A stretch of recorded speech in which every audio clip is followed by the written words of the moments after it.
Lights, camera, action. I was discovered at a cocktail party, and I wasn't even at the age to drink. Well, let me tell you what happened. We went to a cocktail party one evening, and a woman came up to me and said, do you act? And I said, not really, but I have a lot of experience. I was in a cappella choir, I was in high school musicals, I was in debate society, I was in dramatic interp. So I'd had a lot of experience, you know, being, as I say, on stage and speaking in front of other people.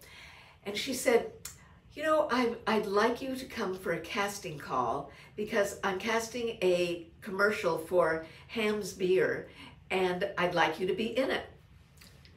Okay, I mean, I'm up for stuff. So I went the next day, went to the casting call, and they hired me. And what did we do? You know what? We danced. It was from the land of sky blue waters to the lakes of something like that. Anyway, we danced. I think we did, I don't know if we did square dancing, but that was my first commercial. And it was very exciting.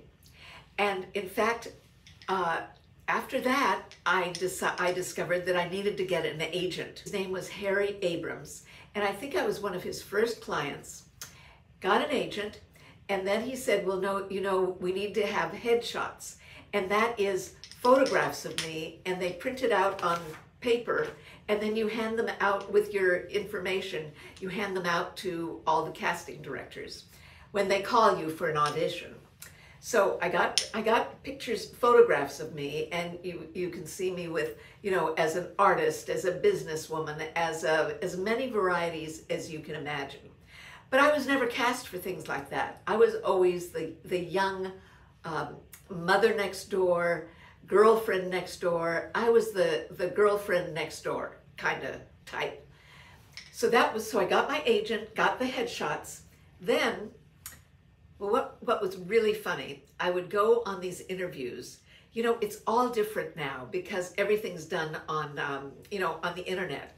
But in those days, you'd drive to the studio, you'd sit down in you know, with the other actors and actresses, and it's a little intimidating.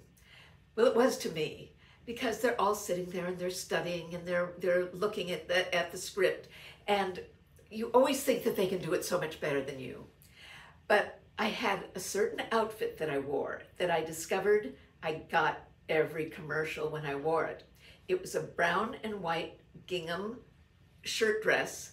Shirt dresses were big then, with a white piqué collar. In fact, that's why I'm wearing this blouse. It kind of reminds me of that look. And I think I had long hair, and it was tied back, you know, with a bow. The bow was white, or was it brown? It was either brown or white. So it was tied back with a bow, and honestly, I got every commercial when I wore that outfit. It was a look, and oh, and the other interesting thing, there was a guy who also was trying out for commercials, and almost every time we were paired together. It was really funny. So we were always husband and wife, and we did, let's see, we did, I think Folgers Coffee, and we did, well, I can't remember, but we did a number of commercials together. So let me tell you some of the interesting, fun commercials we did. Do you like ginger ale? I love ginger ale. In fact, I love ginger candies, but I love ginger ale by Canada Dry, because they hired me to do a fabulous commercial.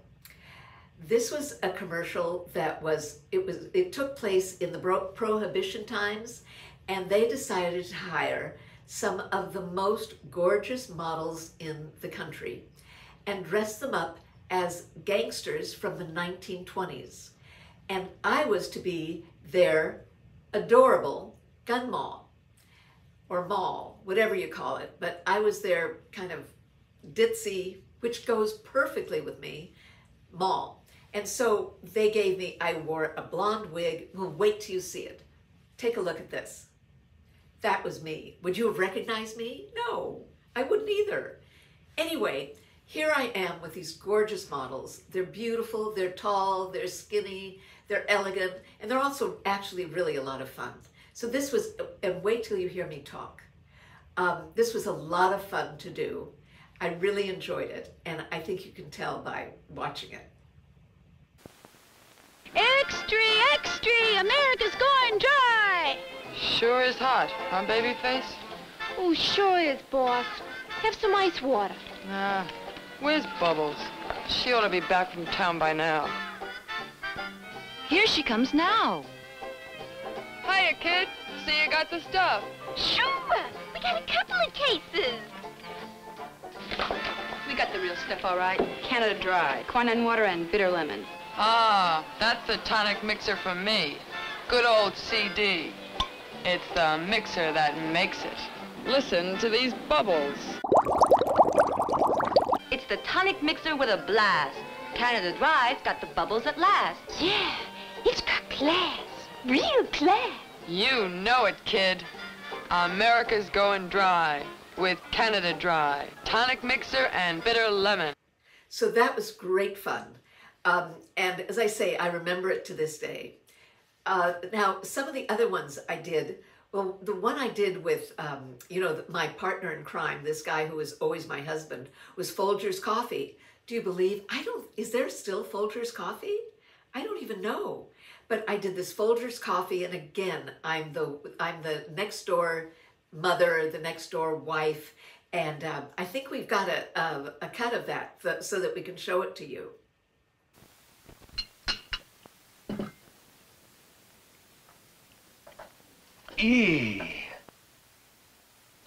Troubles, Margie? Papa Eddie, my coffee is either bitter or it's too weak. And I'm tired of my husband going, ooh, when he drinks my coffee.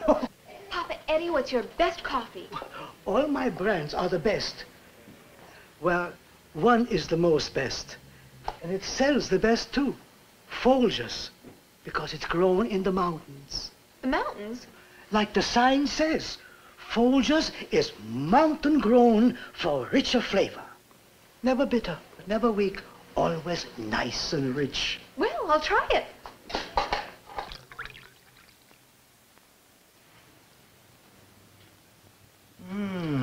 Where in the world did you ever find such great tasting coffee? The mountains. Folgers Coffee, mountain grown for richer flavor. In those days, I had beautiful, thick, lustrous brown hair. In fact, I used to brush my hair 100 times every night, thinking that it would make my hair, beautiful, lustrous, etc. It's now been proven that it doesn't. But anyway, my hair looked really pretty. And so they hired me for a Pert commercial.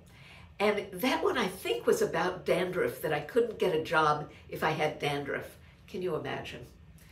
Anyway, that one turned out great. And it was, well, you're going to see it. I'm going to show it to you now.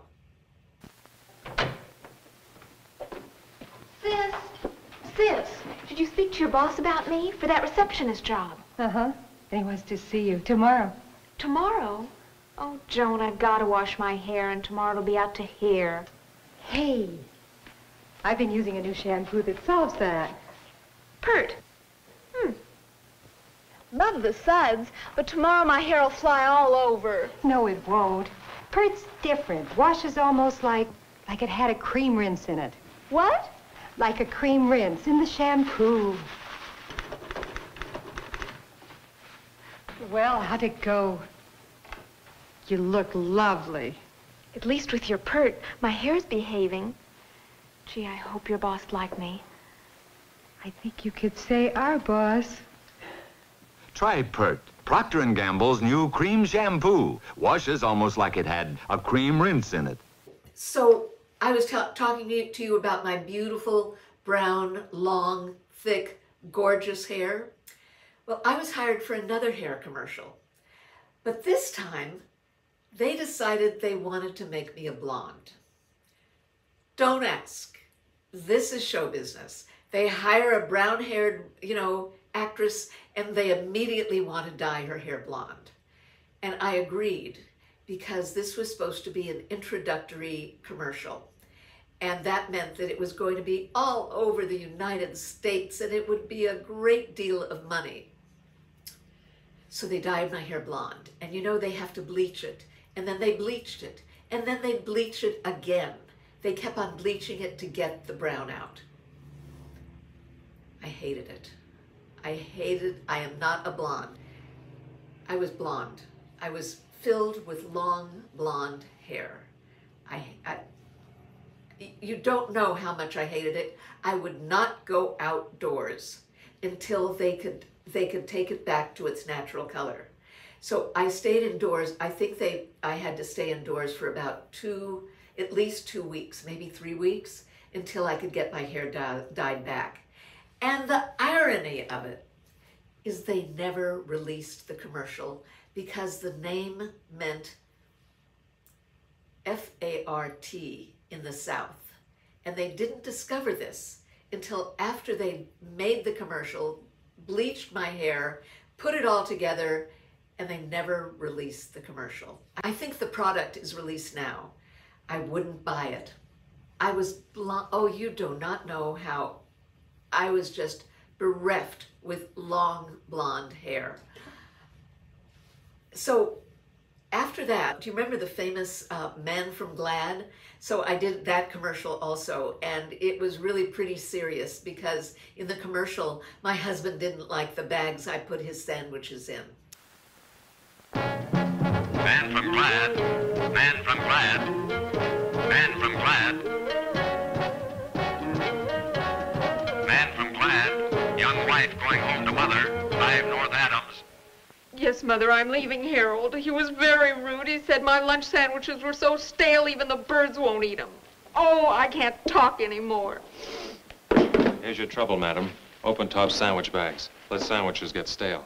Try Glad sandwich bags. The plastic bags with the full lock top. Fold this flap in, this flap over. The full lock top locks in sandwiches, locks in freshness. And 75 Glad bags cost no more than 50 open-top bags. Full lock top, 25 extra bags. That's freshness plus. Why, you've practically saved my marriage. That's my job, madam. For freshness plus, try Glad sandwich bags and new textured Glad wrap with cling control from Union Carbide. One of my early commercials that was really a lot of fun was I was hired to do a commercial for Kodak Film, which was to be shot at Disneyland. And it was with Annette Funicello. I don't know if you remember her, but she was one of the premier Mouseketeers. You got to be my age to remember her.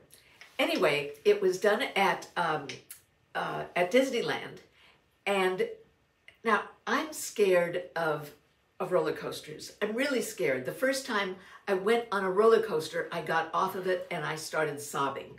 So I do not do roller coasters unless I'm paid a lot of money.